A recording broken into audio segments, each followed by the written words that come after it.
Ana Alós, diputada del Partido Popular. Muchas gracias por atender a Demócrata. Vamos a profundizar en una de las leyes que el Grupo Popular ha registrado y que es usted un poco el rostro de la misma, ¿no? Conciliación y corresponsabilidad.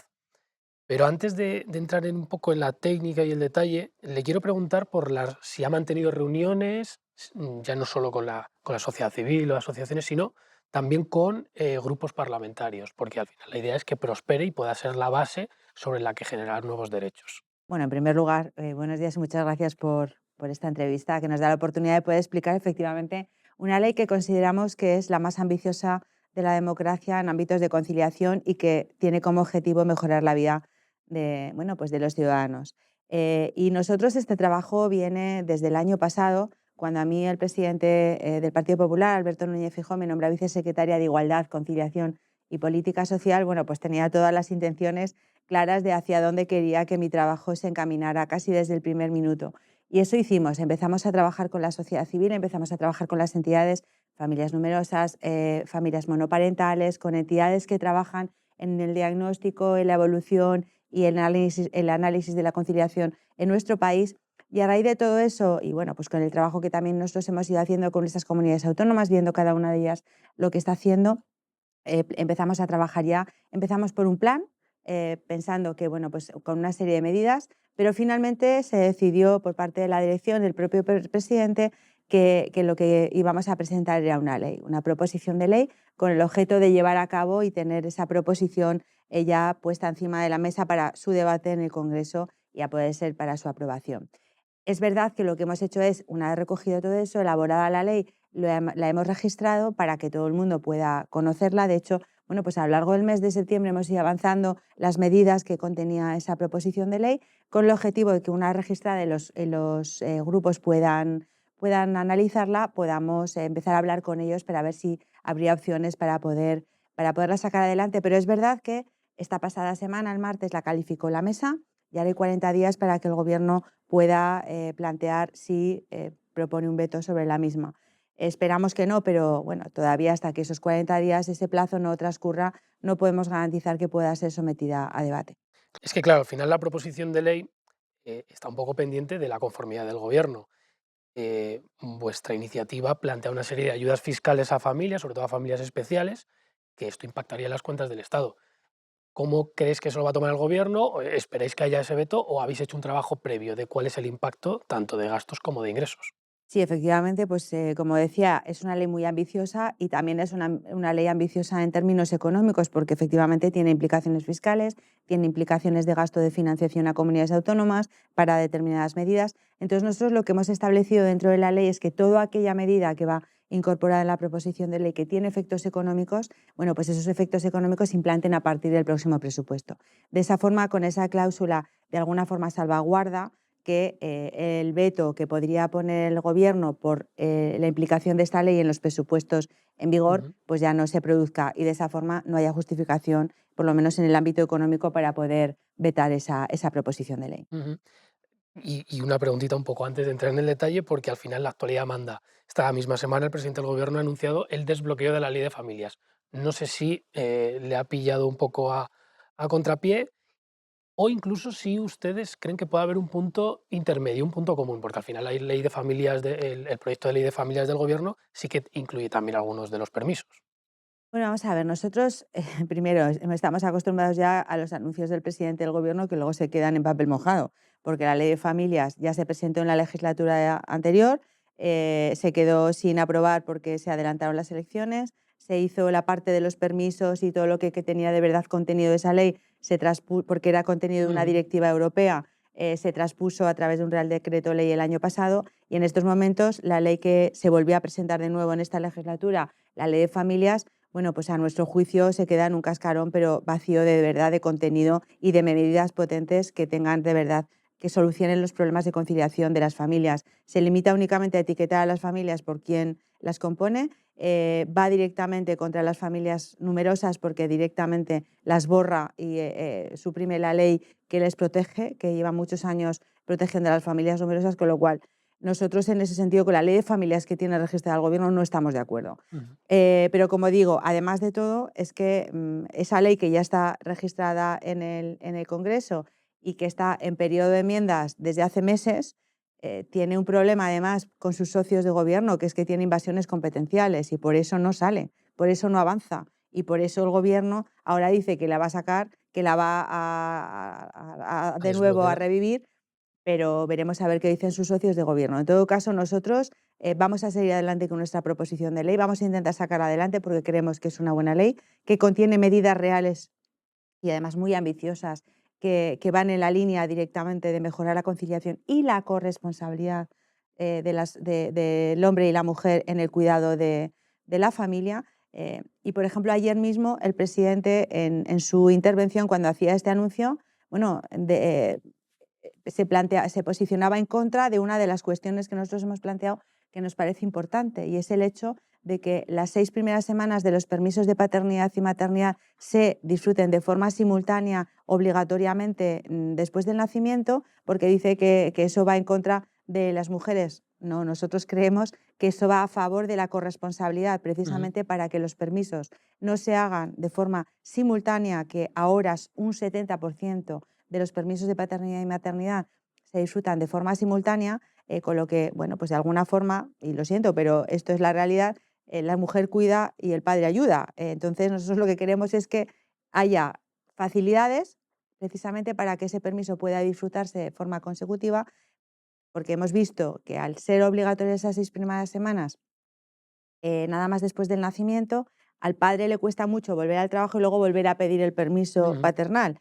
cuando acaba el maternal. Entonces nosotros lo que queremos es que haya, primero, libertad de organización por parte de las familias y, sobre todo, incentivo para que se puedan hacer de forma consecutiva. El niño pueda tener, en vez de 16, 32 semanas o 40 si se alargaran los permisos de cuidado de sus padres, y estamos convencidos además, porque así lo marca la europea, primero porque la directiva es uno de los objetivos que persigue, que los permisos puedan disfrutarse y se incentive su disfrute de forma consecutiva para mejorar la corresponsabilidad de los padres, y porque además, bueno, pues está demostrado que cuando en esos primeros meses de vida el padre y la madre pasan más tiempo con su hijo, se genera un vínculo más fuerte, pues de paternidad y maternidad de forma corresponsable. Y además, una vez que tú has estado unos meses cuidando a tu hijo de bebé, Ujú. eso te ata y te hace ver claramente que la corresponsabilidad no es que sea una obligación, sino que también es un disfrute. ¿Cómo quedaría el permiso de 16 semanas para el cuidado de menores de 8 años?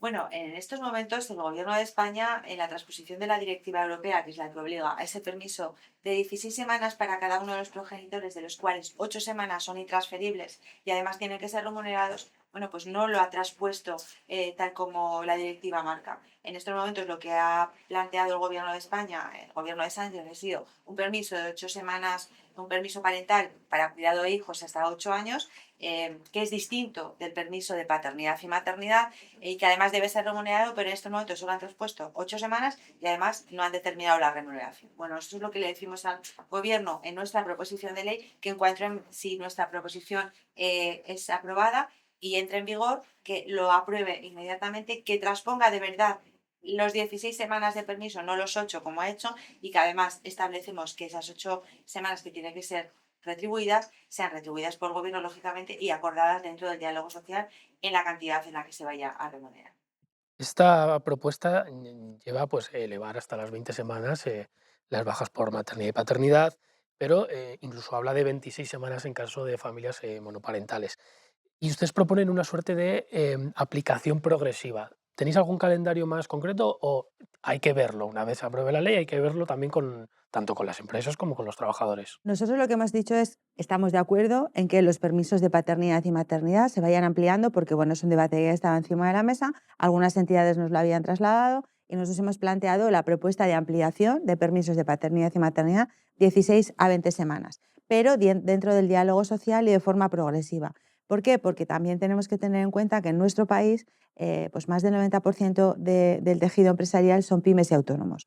Con lo cual, bueno, pues los permisos de paternidad y maternidad tienen que también, dentro de lo que Ujú. afecta a las empresas, tiene que haber también una progresividad para que ellas también se puedan adaptar y haya un consenso, un diálogo dentro del diálogo social de cómo se puede implantar de una forma eficaz, sin poner en riesgo también, pues a lo mejor a pequeñas empresas que les pueda resultar más complicado poder afrontar esos permisos, porque al final lo que tenemos que intentar dentro del ámbito de la conciliación, y nosotros también hemos intentado hacerlo dentro de nuestra ley, es que esto no sea una carga para las empresas, sino que sea un reto de país y como tal, pues si hablamos, por ejemplo, del reto demográfico que tenemos, un desafío que tenemos como país para mejorar la capacidad de aumentar la natalidad, porque hemos visto, se ha demostrado por las encuestas que las familias no tienen todos los hijos que quieren, sino que la falta de medidas de conciliación y también en muchas ocasiones los problemas económicos les impide poder tener todos los hijos que querrían. Bueno, pues nosotros lo que planteamos es que pues las empresas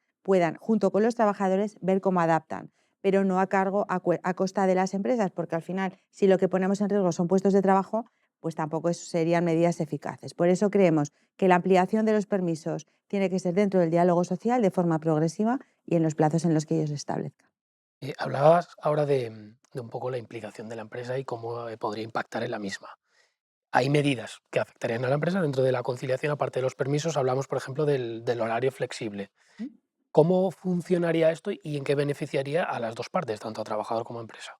Bueno, nosotros lo que hemos planteado es que la flexibilidad, que ya es un derecho reconocido en el Estatuto de los Trabajadores y protegido precisamente porque no se puede despedir a un trabajador precisamente cuando pide medidas de conciliación y flexibilidad laboral, aunque es verdad que esa protección ahora se ha quedado fuera, se ha quedado derogada por un error que Ujú. cometieron en la tramitación de la ley de paridad, pero bueno, cuando se restablezca, la directiva europea lo que marcaba era precisamente eso, que la flexibilidad tiene que ser un derecho, por eso se ha incorporado en el Estatuto de los Trabajadores desde el pasado año. ¿Nosotros qué planteamos? La flexibilidad laboral tiene una capacidad de despliegue de posibilidades dentro del acuerdo entre empresas y trabajadoras muy amplio. Y cuando hablamos de esto, ¿qué queremos decir? Bueno, pues por ejemplo, una de las cuestiones que hemos planteado nosotros en nuestra ley es que dentro de la jornada laboral, lo que es la jornada, el número de horas, cómputo anual de horas, es en términos anuales, con lo cual, si hay acuerdo en negociación colectiva dentro de cada sector, porque cada sector, cada empresa tiene unas características, tiene unos periodos de producción, tiene una forma distinta de trabajar y hay que amoldar las necesidades de las empresas y sus periodos de producción pues con las necesidades también de los trabajadores. Puede ser que se establezca una flexibilidad horaria diaria, semanal, mensual, anual, incluso, pues como digo, en función de cómo son los procesos productivos de las empresas. Pero, por ejemplo, si en una empresa pues que quiere acordar los horarios a nivel diario o semanal, bueno, eso es lo que hemos establecido, es que haya un periodo de tiempo de obligatoria presencia en la empresa en función de Ujú. las necesidades productivas y que haya, por ejemplo, flexibilidad en la entrada y salida del trabajo. ¿Por qué? Porque en la entrada y salida es donde se producen los problemas fundamentalmente de conciliación, pues en la entrada a los colegios o en las salidas de los colegios de los niños, pues para que los padres puedan adaptar su horario de trabajo de entrada y salida, por ejemplo, a esa circunstancia. Planteamos también pues, que si hay empresas que tienen en periodo productivo de concentración de trabajo en un número de días o en un número de semanas, bueno, pues que se concentren horas de trabajo en ese periodo y puedan liberarse esas horas después para que el trabajador pueda disfrutar de ellas, por ejemplo, con una herramienta como un banco de horas. Eh, ¿Cómo funcionaría un banco de horas? Pues bueno, acumulando esas horas de más que se trabajan o de periodo que se ha alargado la jornada para luego poder disfrutar pues como más días de vacaciones o días en concreto pues para libre disposición para circunstancias concretas. Bueno, en definitiva, nosotros esto beneficiaría al trabajador porque de alguna forma vería la capacidad de poder organizar mejor su vida personal y familiar con su vida laboral.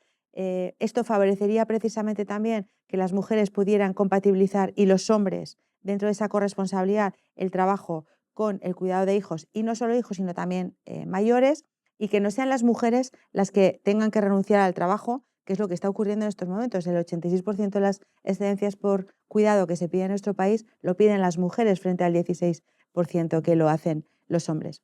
Bueno, pues esas medidas de flexibilidad al final lo que hacen es que el trabajador esté más a gusto, vaya, el tiempo que esté en el trabajo está más tranquilo porque sabe que luego puede llegar también al compromiso de cuidado de sus hijos y de su familia y estamos convencidos que eso mejora la productividad también para las empresas.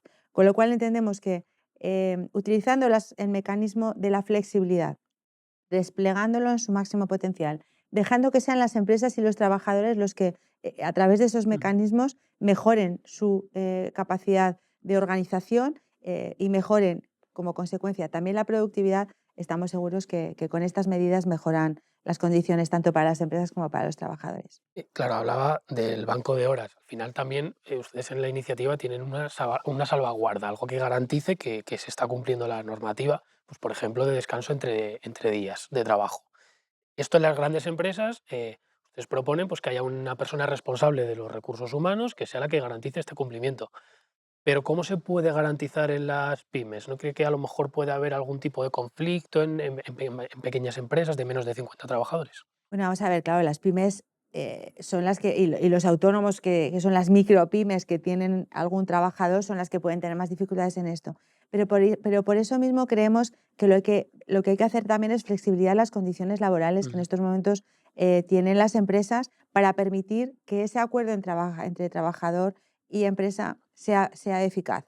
Porque a veces también tienen limitaciones de la propia normativa laboral para poder implantar esta flexibilidad, y por eso creemos que hay que sentar a los sindicatos y a la patronal a negociar también todas las medidas que tienen que ver con esta ley, porque hay muchas cuestiones que se pueden negociar en convenio colectivo y de esa forma facilitas que el trabajador y Claro. la empresa, por muy pequeñas que sean, puedan tener ya ese acuerdo previo, ¿no? Que ya ha venido negociado previamente por sus representantes sindicales y empresariales. Pero en todo caso yo creo y confío, yo he sido empresaria, he tenido trabajadores, he tenido bajas maternales en mi empresa, las he sustituido. Al final todo se puede llevar a cabo, pero es verdad que cada vez más, a mí ya me pasaba hace bastantes años con mis trabajadoras, que además fundamentalmente eran madres y pedían y necesitaban flexibilidad horaria para atender a sus hijos. Ojalá también lo hagan así los hombres, pero lo que es verdad es que tenemos unas generaciones de gente joven que se incorpora al mercado laboral y que tiene también esa visión de que la compatibilidad de la vida laboral y familiar o personal son muy importantes para ellos. Adquieren un valor mucho más importante de lo que adquiría para las generaciones que venimos de atrás, ¿no? Donde pensábamos que el trabajo era la parte más importante de nuestra vida y casi vivíamos para trabajar, o hemos vivido para trabajar, o vivimos para trabajar, y sin embargo la gente joven viene en estos momentos planteando que hay que trabajar para vivir, que hay otras cuestiones en la vida que también hay que cuidar y que también quieren disfrutar. Y en ese sentido, también para las empresas, que en estos momentos en muchas ocasiones se ven con dificultades para retener el talento de la gente joven, que en muchas ocasiones formada, muy bien formada, se van fuera de nuestro país, buscando también esas condiciones. Creo que tenemos que ser conscientes que para retener el talento en nuestro país es necesario que seamos conscientes de que la gente joven que viene, que se incorpora al mercado laboral, tiene otra visión del trabajo donde prima no solo la retribución, sino también de forma muy importante las condiciones laborales en lo que tiene que ver con la conciliación. También en el sentido de ayudas para las empresas, digamos, hay una vía por la contratación pública, ¿no? ¿Qué es lo que proponéis exactamente? Efectivamente. Bueno, nosotros respecto a las empresas planteamos dos cosas. Por un lado, que lo que tiene que ver con la conciliación, por ejemplo, el tema de los permisos, tenga coste cero para las empresas, y por eso queremos valorar con ellas y que nos trasladen si el ámbito, por ejemplo, de la sustitución de un trabajador que está por baja de paternidad o maternidad, cuya bonificación en seguridad social del sustituto cambió hace un tiempo, si realmente con esa cantidad fija que en estos momentos se bonifica de seguridad social al sustituto y al sustituido es suficiente, es en términos de que bueno, le sale a coste cero a la empresa como pasaba anteriormente, o hay que modificar algo en ese sentido, porque como digo, nosotros no queremos que recaiga sobre las empresas todo el ámbito del coste de la conciliación, sino que la administración del Estado tiene que asumir ese coste, pero también creemos que para las empresas, sobre todo aquellas que van a contratación pública y que de verdad tienen una conciencia sobre la conciliación en su empresa y que es un valor que ponen en cada día y facilitan para los trabajadores, bueno, pues que tengan también una valoración a efectos de contratación pública, que sea un aspecto dentro del ámbito social que se valora hoy en los contratos públicos, en las adjudicaciones de los contratos públicos, que en las licitaciones se tenga en cuenta también esa cuestión. También planteamos, bueno, pues que aquellas empresas o entidades que de verdad apuesten por la conciliación de la vida familiar y laboral, pues también tengan reconocimiento a nivel nacional con un premio nacional, por ejemplo. Ujú, Y también en el aspecto de bonificaciones de incentivos, lo que planteamos para las empresas es que aquellas empresas que contraten a mujeres que han dejado el mercado laboral para el cuidado, bueno, pues en los 24 primeros meses de contrato tengan, tengan incentivos, bien sean fiscales o laborales. Y para aquellas mujeres que se reincorporan al mercado laboral y lo hacen como autónomas, tengan una exención en la cotización a la Seguridad Social de autónomos durante 2 años también. ujú. Y además, dentro de estas medidas fiscales, la propuesta pues, recoge ayudas al transporte de familias monoparentales, familias numerosas, pero me voy a quedar con una que la recuerdo como una de las medidas estrella que presentó ya Feijóo en el programa electoral. Hizo lo propio también el presidente Sánchez y parece que hay connivencia en torno a esto. Educación gratuita de 0 a 3 años. ¿Crees que se va a poder hacer? Ya no me meto siquiera en esta ley. En general, en la legislatura va a poder salir esto en esta legislatura. Hay acuerdo entre PP y PSOE. Bueno, nosotros lo que tenemos es el acuerdo con todos los presidentes de las comunidades autónomas del Partido Popular, que son los que se han comprometido que a lo largo de esta legislatura la educación 0 a 3 años va a ser gratuita en todas las comunidades donde gobierna el Partido Popular. Y de hecho ya es una realidad en comunidades como Galicia, donde desde el 2022, perdón, el presidente Feijóo ya la dejó implantado. En Castilla y León ya es una realidad. En Valencia, en la Comunidad Valenciana, ha sido ya implantado a partir de este año. También en Baleares. Bueno, y en el resto de comunidades se está haciendo de forma progresiva, pero el compromiso de todos ellos es que a final de esta legislatura será la educación 0 a 3 años gratuita en todas sus comunidades. Lo que planteamos en esta ley es que no sea solo a costa de las comunidades autónomas, sino que el Gobierno de España financie ese 50% de ese coste de la educación 0 a 3 años. ¿Por qué? Porque entendemos que es uno de los pilares pendientes del estado de bienestar. No porque solamente para las familias donde los padres trabajan, sino también como una medida social muy importante para sacar a las familias que están en riesgo de exclusión o en situación de vulnerabilidad o en riesgo de pobreza porque no tienen trabajo, que les permita también poder encontrar un empleo. ¿Por qué? Porque hay muchas familias que tienen hijos, están en riesgo de pobreza, no tienen un empleo, pero para incorporarse al trabajo necesitarían medidas de conciliación que en estos momentos no pueden pagar. Y también para formarse y conseguir un empleo necesitan también poder dejar a sus hijos al cuidado. Entonces, esta medida de 0 a 3 años es una medida también de un profundo carácter social, precisamente como un factor fundamental para sacar a las familias que están y se encuentran en situación de vulnerabilidad o en riesgo de pobreza y no tienen un empleo. Nosotros consideramos que las familias que en estos momentos están en una situación de exclusión social no necesitan una ayuda indefinida, necesitan una ayuda coyuntural para poder pasar este momento, pero sobre todo necesitan ayudas para salir de esa situación con un empleo digno y con un proyecto de vida para poder sacar a su familia adelante. Y entendemos que esta es una medida social. Por eso el compromiso del Estado tiene que garantizarse. Y por eso le pedimos con esta proposición de ley al Gobierno de España que se comprometa con esta medida de conciliación, que como digo es el pilar también de nuestra ley de conciliación, a financiar este 50%. Esta medida para toda España supone un importe de 4.000 millones de euros, de los cuales el Gobierno de España tendría que comprometer la mitad, 2.000 millones de euros. Esa es la medida más importante, una de las medidas más importantes que van incorporada en esta proposición de ley. Y ya por último, le quiero preguntar por algo que no está en la iniciativa y que ha quedado fuera. La jornada de 4 días laborables. No sé qué opinan ustedes, cuál es su posición, si creen que se puede abrir camino en algún momento o es un debate en ciernes y que hay que fijar posición primero. Bueno, nosotros en primer lugar apostamos, como digo, por la flexibilidad y eso puede llevar, en algún caso de algunas empresas, si así lo determinan en el acuerdo entre empresas y trabajadores, a que la jornada de la semana, porque en su empresa es eficaz, sea de 4 horas. De hecho, es que hay muchas empresas, no muchas, pero hay algunas que ya lo tienen implantado así, porque depende de cada sector económico, de cada empresa y del funcionamiento de cada empresa y del acuerdo que llegue con sus trabajadores.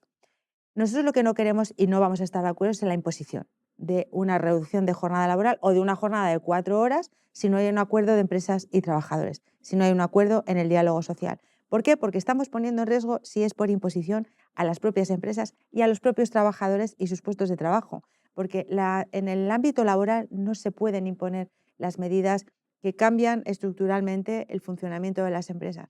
Y el pasar de 5 a 4 días de trabajo de forma generalizada en todas las empresas puede hacer inviables muchas de ellas. El hecho de reducir la jornada en algunas, para todas las empresas, bueno, pues también puede poner en riesgo sectores económicos fundamentales en nuestro país. Entonces, nosotros entendemos que si hay acuerdo entre empresas y trabajadores en el diálogo social, nosotros no vamos a estar en contra, pero lo que sí que tenemos que tener claro es que tenemos medidas en estos momentos, herramientas, como decía, como es la flexibilidad laboral para mejorar las condiciones de trabajo de los trabajadores, para mejorar además la productividad de las empresas, pero en estos momentos imponer una medida como la reducción laboral de la jornada laboral, entendemos que por imposición no puede ser.